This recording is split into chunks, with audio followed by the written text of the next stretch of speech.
বিরতির পর স্বাগত। বাংলাদেশের সাংসদ ভারতে এসেছিলেন চিকিৎসার জন্য, কলকাতায় তিনি ছিলেন, সেখানে উনার খুন হয়।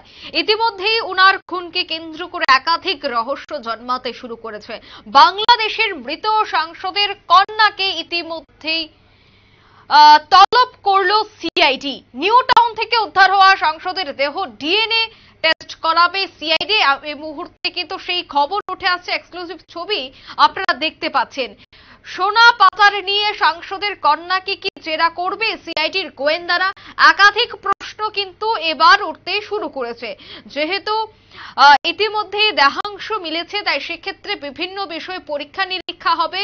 আদতে ওনার দেহ কিনা, অর্থাৎ সাংসদের দেহের অবশিষ্ট অঙ্গ কিনা, সমস্ত বিষয় কিন্তু পরীক্ষা নিরীক্ষা হবে। অন্যদিকে এই সাংসদ যে সোনা পাচার কাণ্ডের সাথে যুক্ত ছিল সেটা কিন্তু এই মুহূর্তে প্রত্যেকেরই জানা। তাই সেক্ষেত্রে সোনা পাচার কাণ্ড নিয়ে সাংসদের কন্যাকে জেরা করবে সিআইডির গোয়েন্দারা, এবং সেই বিষয়ে বাংলাদেশের তদন্তকারী আধিকারিক উপগোয়েন্দা কি বলছেন শোনাবো। না, আসলে দেখেন, আমরা যখন বাংলাদেশ থেকে আসলাম তখনই আপনারা জানেন আমরা বিইউর 56 নাম্বার যে ফ্ল্যাটটা, সে ফ্ল্যাটটা আমরা পরিদর্শন করেছি। পরিদর্শন করেই কিন্তু আমরা সিআইডি পুলিশকে আমরা রিকোয়েস্ট করেছিলাম যে এই বিল্ডিং এর কারা প্লাম্বারের কাজ করে এবং কারা এই বিল্ডিং এর কাজটা করেছে, কারণ আমাদের একটু এখানকার সোয়ারেজ লাইন এবং সেফটি একটু দেখার দরকার আছে।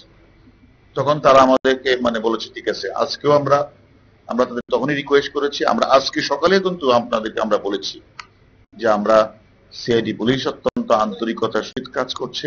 যে জায়গাগুলিতে আমরা অপরাধীর কাছে তথ্য প্রমাণ পেয়েছি, যে সকল অপরাধী মূল ঘাতক আমাদের কাছে আছে বাংলাদেশে, সে আমাদের যে তথ্যগুলি, সেই তথ্য অনুসারে আমরা এখানে এসে সিআইডি গুলিকে সব জায়গায় আমরা পরিদর্শন করেছি এবং আমরা সেখানে পিও গুলি ভিজিট করেছি। যে মূল পিও যেটা, আপনারা শুনলেন উনার বক্তব্য। বিভিন্ন বিষয় নিয়ে কিন্তু ইতিমধ্যেই তদন্ত শুরু হয়েছে। ফরেনসিক টিম থেকে শুরু করে স্বাস্থ্য কর্মীরা রয়েছেন, সমস্ত বিষয় যাচাই করা হচ্ছে। অন্যদিকে ডিএনএ টেস্ট করা হবে। আদতে কি সাংসদেরই দেহ? একাধিক প্রশ্ন কিন্তু জন্মাতে শুরু করেছে। সমস্ত বিষয়ের প্রশ্নের উত্তর কিন্তু মিলবে ডিএনএ টেস্টের পরেই। সে বিষয়ে আরো বিস্তারিত জানবো। টেলিফোন লাইনে রয়েছে এক্সিকিউটিভ এডিটর নীল বণিক। নীল, সোনা পাচার সহ একাধিক অবৈধ ব্যবসার সাথে জড়িত ছিল বাংলাদেশের মৃত সাংসদ, তাই সেক্ষেত্রে একাধিক বিষয় এই মুহূর্তে তদন্তে উঠে আসছে। ইতিমধ্যেই সাংসদের কন্যাকে জিজ্ঞাসাবাদ করবে সিআইডির গোয়েন্দারা, তুমি কি জানতে পারছো? দেখো, সিআইডির গোয়েন্দারা যেটা জানাচ্ছেন যে সাংসদের যে মেয়ে, এই কেসে এখন তার ভূমিকা অত্যন্ত গুরুত্বপূর্ণ। কারণ এই সাংসদের যে মাংসের টুকরোগুলো উদ্ধার হয়েছে সেটা নিহত সাংসদের কিনা সেটা সবার আগে পরীক্ষা করাবে সিআইডি। তার জন্য কি করতে হবে না, ডিএনএ টেস্ট করতে হবে। সেই জন্যই তার কন্যাকে তলব করেছে। পাশাপাশি যে সমস্ত ছবি ইতিমধ্যেই সিআইডির কাছে এসেছে এবং সিআইডির কাছে যে সমস্ত ছবি, যে লাস্যময়ী কন্যা সহ আরো বেশ কয়েকজনের নাম উঠেছে, তাদের প্রত্যেকেরই ছবি সাংসদের কন্যাকে দেখাতে চায় সিআইডি, এবং তাদের সঙ্গে কোনো পারিবারিক সম্পর্ক ছিল কিনা।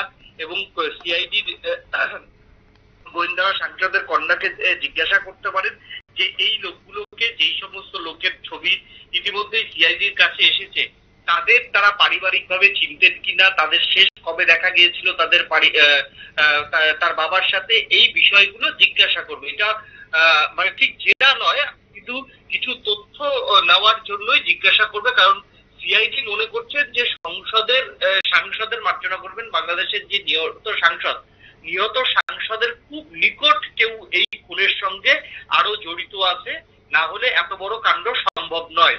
এবং কার ফোন পেয়ে তিনি ভারতে এসেছিলেন, ভারতে আসার পর তিনি 3-4 দিন যে কথা বলেছিলেন, সেখানে কারা কারা দেখা করেছিল, সেই সমস্ত সিসিটিভির ফুটেজ সাংসদ কন্যাকে দেখাতে চান সিআইডির গোয়েন্দারা।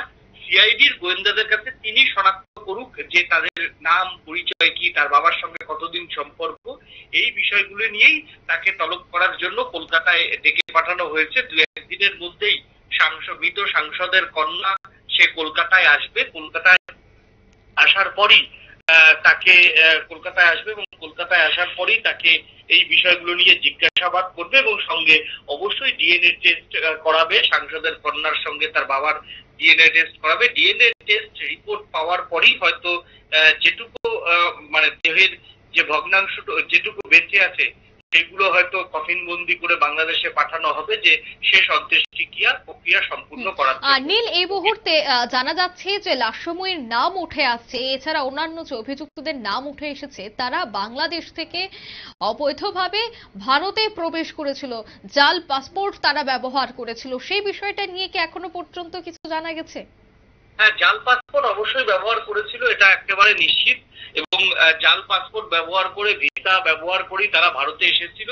এখন সিআইডির গোয়েন্দারা দেখছেন যে এই জাল পাসপোর্ট ভিসা ব্যবহার করে তারা ভারতে কতবার মোট এসছে, এটাই সিআইডির কর্তারা দেখতে চাইছেন। এবং এই জাল পাসপোর্ট কেলেঙ্কারি এবং জাল ভিসার সঙ্গে ভারতের কোনো আধিকারিক যুক্ত কিনা সেটাও যেমন দেখতে চাইছে, তেমনি বাংলাদেশের কোনো আধিকারিক যুক্ত থাকলে বাংলাদেশ সরকারের যে এই কেসে যারা গোয়েন্দা আছে তাদেরকে অবশ্যই সিআইডির কর্তারা জানাবেন এবং তাদের গ্রেফতার করার কথাও সিআইডির কর্তারা বলবেন, যাতে এই জট আরো দ্রুত খোলে।